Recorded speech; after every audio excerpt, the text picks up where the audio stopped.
मेरा नाम गुरजीत सिंह है। मैं सन 2000 में सूबेदार के पद पर मध्य प्रदेश पुलिस में पुलिस सेवा ज्वाइन किया था।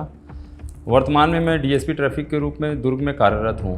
मैं आज आपको अपने दंतेवाड़ा पोस्टिंग के दौरान एक नक्सल विरोधी अभियान के बारे में बताना चाहूँगा, जो मेरे लिए बहुत ही चैलेंजिंग था। हुआ यह था, एक नक्सल ऑपरेशन के लिए एसडीओपी किरंदुल श्री विजय पांडे सर थे।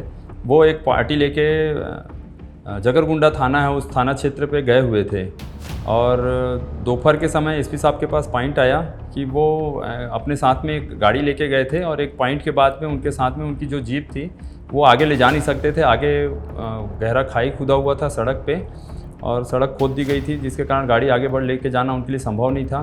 तो मुझे टास्क एसपी साहब के द्वारा दिया गया कि जाओ, और वो एकदम डेंस नक्सल इलाका था, वहाँ से जो गाड़ी थी उसको वापस लेके आना है और साथ ही उसके कुछ 3-4 लड़के उसके प्रोटेक्शन के लिए उन्होंने छोड़े हुए थे। उन लड़कों को भी सेफली वापस रेस्क्यू करके वापस लाना था। मैं अपने साथ में करीबन 12 लड़कों की छोटी एक टुकड़ी लेकर उसकी ओर घटनास्थल की ओर नकुलनार थाना क्षेत्र से कुआंकोंडा से होते हुए आगे बढ़ा। आगे समेली गांव था। समेली गांव को क्रॉस करने के बाद फिर अरनपुर की घाट चालू हो जाती थी। अरनपुर की घाट में ही बीच में जो पहाड़ी के ऊपर में एक जगह पे वो जीप खड़ी हुई थी और उसके आगे 10 बाई 10 फीट का तकरीबन नक्सलियों ने गड्ढा खोदा हुआ था और ये ऐसे गड्ढे लगातार उस पूरी घाट पे खोद दिए गए थे ताकि कोई भी आवागमन व्हीकल मूवमेंट ना हो सके। तो हम पैदल ही वापस आ रहे थे, गाड़ियाँ सड़क पे चल रही थी। इसी दौरान हम लोग करीबन 1 किलोमीटर वापस आ पाए होंगे कि सड़क पे एक बम ब्लास्ट हुआ और नक्सलियों के द्वारा तेज़ फायरिंग की गई। बहुत हेवी फायरिंग थी हमारे ऊपर। हम लोग सब लोगों ने अपनी अपनी पोजीशन लेकर और फायरिंग का जवाब देना शुरू किया और काउंटर किया उस एम्बुश को। और हमारे कोई भी नुकसान, हमारा जो ड्राइवर जिस गाड़ी को चला रहा था उसका नाम दसरू था, दसरू को भी थोड़े बहुत हल्के फुल्के छर्रे लगे थे और थोड़ा चोट था, बहुत गंभीर चोट उसको भी नहीं थी। वो होश में था, वो बात कर रहा था। लेकिन इस ब्लास्ट की वजह से उस गाड़ी के चारों उसके जो पहिए थे वो ब्लॉक हो गए थे और जाम हो गया था। तो हम लोगों ने फिर प्लान किया कि उस गाड़ी को छोड़ के नहीं जाएंगे, क्योंकि अगर छोड़ के जाते तो तय था कि उस गाड़ी को रात के समय भी नक्सलियों द्वारा जला दिया जाता या उसके साथ में कोई न कोई छेड़खानी की जाती।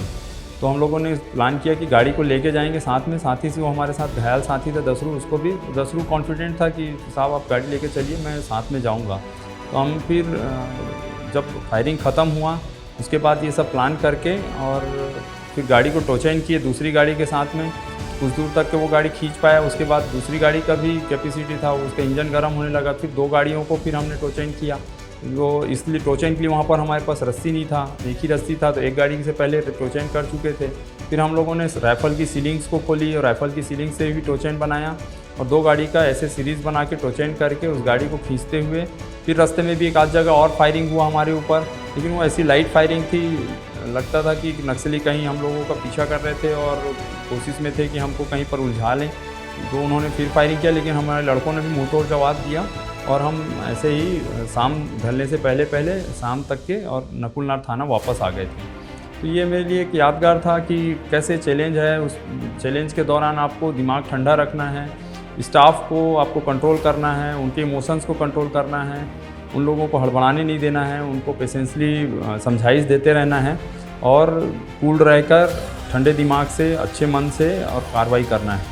वैसे तो नक्सल क्षेत्र में या फिर सिटी पुलिसिंग में मैंने बहुत सारे चैलेंजिंग काम किए हैं। उनमें से एक ये चैलेंजिंग मेरे लिए टास्क था जिसको मैंने आपको सुनाया है। आशा करता हूँ ये आपको पसंद आएगा और आपको मोटिवेट करेगा।